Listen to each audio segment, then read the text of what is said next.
എല്ലാ ദിവസവും രാവിലെയുള്ള പ്രീ മാർക്കറ്റ് റിപ്പോർട്ടിലേക്ക് സ്വാഗതം. ഞാൻ സിയാദ് ഇല്ലിക്കൽ. ആദ്യമായിട്ട് എല്ലാവർക്കും ഒരു ശുഭദിനം നേരുന്നു. മാർക്കറ്റ് ഇന്നലെ നല്ലൊരു ഗ്യാപ്പ് അപ്പിൽ ഓപ്പൺ ചെയ്തതിന് ശേഷം ബുൾസിന് ഒരു കോൺഫിഡൻസിൻ്റെ കുറവാണ് ഇന്നലെ ഉണ്ടായിട്ടുള്ളത്. വീണ്ടും ഒരു 60 പോയിൻറ്റിൻ്റെ ഒരു ഇടിവ് രേഖപ്പെടുത്തി. എഫ് ഐസ് ഇന്നലെയും 3000 കോടി രൂപയുടെ സെല്ല് നടത്തി. അതിനു മുമ്പ് 10,000 കോടി രൂപയ്ക്ക് സെല്ല് നടത്തിയതാണ്. അപ്പോൾ അവരുടെ സെല്ലിങ്ങിനും ഒരു ശമനം വന്നിട്ടില്ല. 2 ദിവസവും ഡി ഐസ്, അതായത് ആഭ്യന്തര ധനകാര്യ സ്ഥാപനങ്ങൾ 10,000 കോടി രൂപ സെല്ല് ചെയ്ത സമയത്ത് അതിന് ഈക്വലൻ്റായിട്ട് ഡി ഐസ് ബൈ നടത്തി. ഇന്നലെയും എഫ് ഐസിൻ്റെ 3000 കോടി രൂപയ്ക്ക് ഈക്വലൻ്റായിട്ട് ഡി ഐസും ബൈ നടത്തിയിട്ടുണ്ട്. പക്ഷേ റീറ്റെയിലേഴ്സ് എഫ് ഐസിൻ്റെ ആ ഒരു സെൻറ്റിമെൻറ്റ്സ് അനുസരിച്ചാണ് പോകുന്നത്. വാരൻ ബഫറ്റ്, ലോകത്തിലെ ഏറ്റവും വലിയ ഇൻവെസ്റ്റർ, ഒരു ഇടിവിനൊരു കാരണം കൂടിയാണ് പറയുന്നത്. ലോകത്തിലെ ഏറ്റവും വലിയ ഇൻവെസ്റ്റർ, അദ്ദേഹത്തിന് ആപ്പിൾ സ്റ്റോക്കിലുണ്ടായിരുന്ന ഇൻവെസ്റ്റ്മെൻറ്റിൻ്റെ പകുതി അദ്ദേഹം പ്രോഫിറ്റ് ബുക്ക് ചെയ്ത് മാറി എന്നുള്ളതാണ്. പകുതി എന്ന് പറയുമ്പോൾ അത് ഏകദേശം $60 ബില്യൺ വരും. ഹ്യൂജ് എമൗണ്ടാണ്. അപ്പോൾ അതൊരു റിസഷൻ സാധ്യതകൾ മുന്നിൽ കണ്ടാണ് അദ്ദേഹം സെല്ല് ചെയ്ത് പിന്നോട്ട് മാറിയിട്ടുള്ളത് എന്നുള്ളതൊക്കെ രീതിയിലാണ് മാർക്കറ്റ് വിലയിരുത്തുന്നത്. പിന്നെ നമ്മൾ റിപ്പീറ്റ് ചെയ്ത് പറയേണ്ട കാര്യമല്ല, ജപ്പാൻ, ബംഗ്ലാദേശ്, മിഡിൽ ഈസ്റ്റ് ഈ സ്ഥലങ്ങളിലുള്ള പ്രശ്നങ്ങളും കാര്യങ്ങളൊക്കെ കാരണം മാർക്കറ്റ് ഇന്നലെ ഈ ഡോ ഭീകരമായിട്ട് പോസിറ്റീവിൽ ആയിരുന്നു എങ്കിൽ കൂടിയും മാർക്കറ്റ് ക്ലോസ് ചെയ്ത സമയത്ത് ഒരു ഫ്ലാറ്റായ രീതിയിൽ അവസാനിപ്പിച്ചു. എന്നാൽ ഇന്നലെ ജപ്പാൻ മാർക്കറ്റ് ഏകദേശം ഒരു 9 പോയിൻറ്റിൻ്റെ ഗെയിൻ കിട്ടി.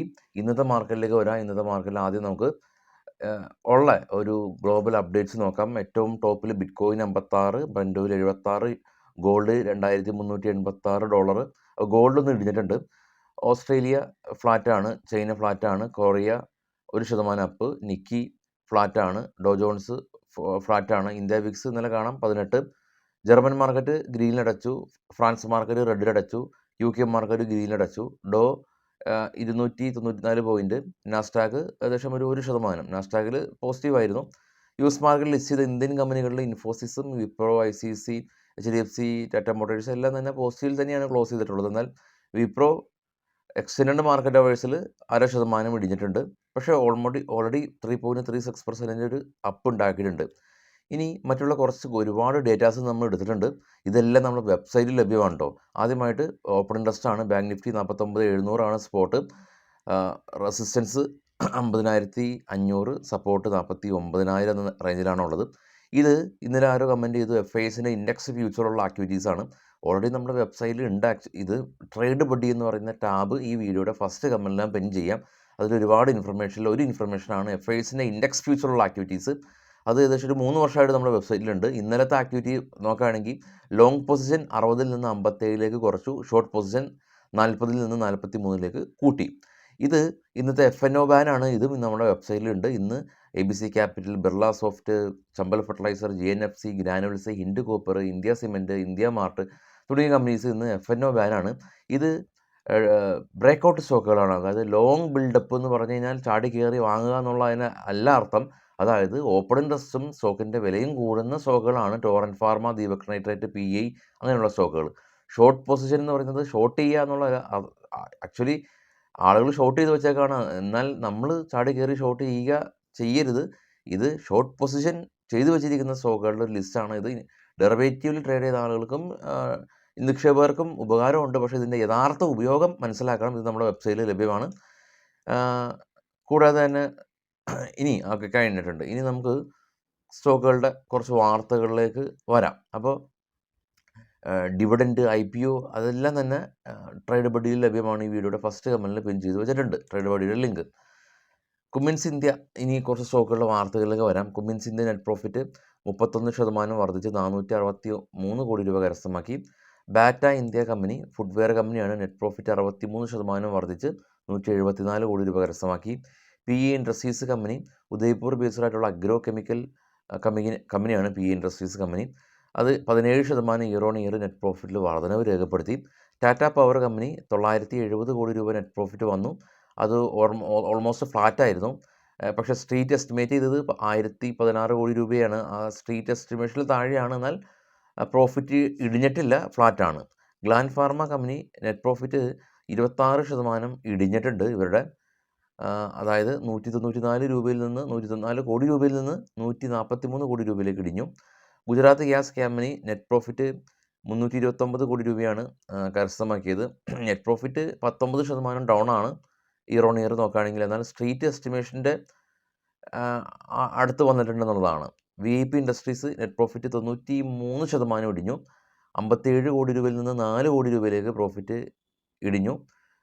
ലഗേജ് ബാഗുകളെല്ലാം തന്നെ മാനുഫാക്ചർ ചെയ്യുന്ന കമ്പനിയാണ് VIP industries. Chambal fertiliser company net profit 32% അപ്പായി 448 കോടി രൂപ കരസ്ഥമാക്കി. ഇൻഡിഗോ പെയിൻറ്റ് നെറ്റ് പ്രോഫിറ്റ് 15% അപ്പായി 26 കോടി രൂപ കരസ്ഥമാക്കി. Linde India company net profit 13% അപ്പായി 111 കോടി രൂപ കരസ്ഥമാക്കി. ബോഷ് കമ്പനി നെറ്റ് പ്രോഫിറ്റ് 13% അപ്പായി 465 കോടി രൂപ കരസ്ഥമാക്കി. സിസിലോൺ എനർജി കമ്പനി റിനോം എനർജി സർവീസിൻ്റെ 76% സ്റ്റേക്ക് അക്വയർ ചെയ്തു. ലുപ്പിൻ കമ്പനി നെറ്റ് പ്രോഫിറ്റ് 77% ഉയർന്ന് 801 കോടി രൂപ കരസ്ഥമാക്കി. കൂടാതെ തന്നെ ഒറബിൻഡോ ഫാർമ കമ്പനി അവരുടെ പുതിയൊരു മെഡിസിന് US ഡ്രഗ് കൺട്രോൾ അതോറിറ്റിയുടെ അംഗീകാരം ലഭിച്ചു. മെട്രോ ബാൻഡ് കമ്പനി ന്യൂ ആർക്ക് കമ്പനിയായിട്ടൊരു പുതിയ ബിസിനസ് കോൺട്രാക്ട് സൈനപ്പ് ചെയ്തു. JM finance company net profit 166 നിന്ന് 177 കോടി രൂപയിലേക്ക് നെറ്റ് പ്രോഫിറ്റ് ഉയർത്തിയിട്ടുണ്ട്. ഇനി നമുക്കൊരു ടെലഗ്രാം ചാനലുണ്ട്, ഈ ന്യൂസുകളൊക്കെ ഷെയർ ചെയ്യുന്നൊരു ടെലഗ്രാം ചാനൽ.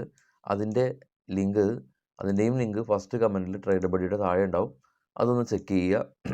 കുറച്ച് സ്റ്റോക്കിൻ്റെ ന്യൂസുകളൊക്കെ കിട്ടും. ഇനി മാർക്കറ്റിലേക്ക് തിരികെ വരുമ്പോൾ ഇന്നത്തെ ബാങ്ക് നിഫ്റ്റിയുടെ എക്സ്പയറി ആണ്. അപ്പോൾ കോഷ്യസ് ആവുക എന്നുള്ളതാണ് ഡെറിവേറ്റീവിൽ ട്രേഡ് ചെയ്യുന്ന ആളുകളെ സംബന്ധിച്ച്. നിക്ഷേപകരെ സംബന്ധിച്ച് ഇതൊരു ഓപ്പർച്യൂണിറ്റി ആണോ ഇനിയിപ്പോൾ ഡിപ്പാണോ എന്നൊന്നും പറയാനായിട്ട് സാധിക്കില്ല. കാരണം ഒരുപാട് കാര്യങ്ങളാണല്ലോ. അപ്പോൾ ചില ആളുകൾ ചോദിക്കാറുണ്ട്, നാളെ മാർക്കറ്റ് അപ്പാണോ, അല്ലെങ്കിൽ നാളെ നിഫ്റ്റി അപ്പാണോ. ഇതൊന്നും പ്രവചിക്കാൻ സാധിക്കില്ല. കാരണം അതൊരു മാസ് ആയ ആളുകളുടെ ഒരു ഇൻവോൾവ്മെൻ്റ് ആണ് മാർക്കറ്റിലുള്ളത്. അതിൽ DIs ഉണ്ട്, FIIs ഉണ്ട്, മ്യൂച്വൽ ഫണ്ട് സ്ഥാപനങ്ങളുണ്ട്, ഹെഡ്ജ് ഫണ്ട്സ് ഉണ്ട്, HNI ക്ലയൻസ് ഉണ്ട്, റീറ്റെയിലേഴ്സ് ഉണ്ട്. അപ്പോൾ ഭൂരിഭാഗം ആളുകൾ എന്താണ് ചിന്തിക്കുന്നത്, അല്ലെങ്കിൽ ഒരു വലിയ ശക്തി ഒരു പ്രത്യേക മൂവ്മെൻറ്റ് നടത്തുമ്പോൾ അതിൻ്റെ പുറകെ ചെറിയ ശക്തികൾ പോകും. അത് രണ്ട് സൈഡിലേക്കും, ഡൗൺ സൈഡിലേക്കും അല്ലെങ്കിൽ അപ്പ് സൈഡിലേക്കും. അപ്പോൾ വലിയ ശക്തി എന്ത് മൂവ്മെൻറ്റാണ് നടത്തുന്നത് എന്നുള്ളത് അവരുടെ മാർക്കറ്റ് സ്റ്റഡീസ്, അവരുടെ ഈ ഒരു ഫിനാൻഷ്യൽ ഇയറിൽ ഏത് രാജ്യത്തിലേക്കാണ് ഫണ്ട് അലോക്കേറ്റ് ചെയ്യേണ്ടത്, ഏഷ്യയിലേക്കാണോ, അതല്ല ഏഷ്യയിൽ തന്നെ ജപ്പാൻ അല്ലെങ്കിൽ ഇന്ത്യ അങ്ങനെയുള്ള കൺട്രിയിലേക്കാണോ, അതോ ഗോൾഡിലേക്കാണോ, അതോ ഗവൺമെൻറ് കടപ്പത്രങ്ങളിലേക്കാണോ, അതോ US ട്രഷറിയിലേക്കാണോ, അതല്ലെങ്കിൽ റിയൽ എസ്റ്റേറ്റ്, പല ഇൻവെസ്റ്റ്മെൻ്റ് ഉണ്ടല്ലോ. ഈ ഇൻവെസ്റ്റ്മെൻറ്റ് നടത്തുന്ന ബ്ലാക്ക് റോക്ക്, വാൻഗാർഡ് അല്ലെങ്കിൽ അതുപോലെയുള്ള വലിയ FIIs, ഇവരെല്ലാം തന്നെ ഇവർക്ക് ഒരു അജണ്ട ഉണ്ടാവും ഏതിലേക്കാണ് ഫണ്ട് അലോക്കേറ്റ് ചെയ്യേണ്ടതെന്നുള്ളത്. അപ്പോൾ അവരാണ് വലിയ ശക്തികൾ. ആ വലിയ ശക്തികൾ എടുക്കുന്ന തീരുമാനം അനുസരിച്ച് ചെറിയ ശക്തികൾ ഇതിൻ്റെ പുറകെ പോകും. അപ്പോൾ പ്രവചിക്കാനൊന്നും സാധിക്കില്ല. ഇതിലൊരു വലിയ ശക്തിയാണ് വാരൻ ബഫറ്റ്. ഇപ്പോൾ ഏറ്റവും വലിയ ഇൻവെസ്റ്ററായിട്ട് കണക്കാക്കപ്പെടുന്ന ആളാണ്. അപ്പോൾ അദ്ദേഹം ആപ്പിൾ സ്റ്റോക്കിൽ ഞാൻ നേരത്തെ പറഞ്ഞ പോലെ തന്നെ വലിയൊരു ശതമാനം അദ്ദേഹത്തിൻ്റെ സ്റ്റേക്ക് വിറ്റു ലിക്വിഡ് ക്യാഷായിട്ട് കൈവശം വെച്ചിരിക്കുകയാണ്. അപ്പോൾ അതാണ് ഇപ്പോൾ ഉള്ള ഒരു നിക്ഷേപകരെ നിരാശപ്പെടുത്തുന്ന ഒരു കാര്യം. പക്ഷെ അദ്ദേഹത്തിൻ്റെ എല്ലാ വ്യൂസും എല്ലായ്പ്പോഴും ശരിയായിട്ടില്ല. അതായത് 2021 റാലി അദ്ദേഹം മിസ്സായിട്ടുണ്ട്. അപ്പോൾ ഇപ്പോൾ ഈവൻ അദ്ദേഹത്തിന് പോലും മാർക്കറ്റിനെ പ്രഡിക്റ്റ് ചെയ്യാൻ പറ്റില്ലെങ്കിൽ പിന്നെ നമ്മളൊക്കെ ആ ഒരു വലിയ ശക്തികളുടെ ആ ഒരു ആക്ടിവിറ്റിയുടെ പുറകെ പോകുക എന്നല്ലാതെ മാർക്കറ്റിൻ്റെ ട്രെൻഡിന് എഗെയിൻസ്റ്റായിട്ട് നിന്നാൽ നമ്മൾ മാർക്കറ്റിൽ നിന്ന് ഔട്ടായി പോകും എന്നുള്ളൊരു ചെറിയൊരു ചിന്തയോടെ, അഡ്വൈസ് എന്ന് വിളിക്കുന്നില്ല, അഡ്വൈസ് ചെയ്യാൻ ഞാൻ ആളല്ല, ചിന്തയോടെ നമുക്ക് അവസാനിപ്പിക്കാം. വൈകിട്ട് 7 മണിക്ക് കാണാം. Thank you.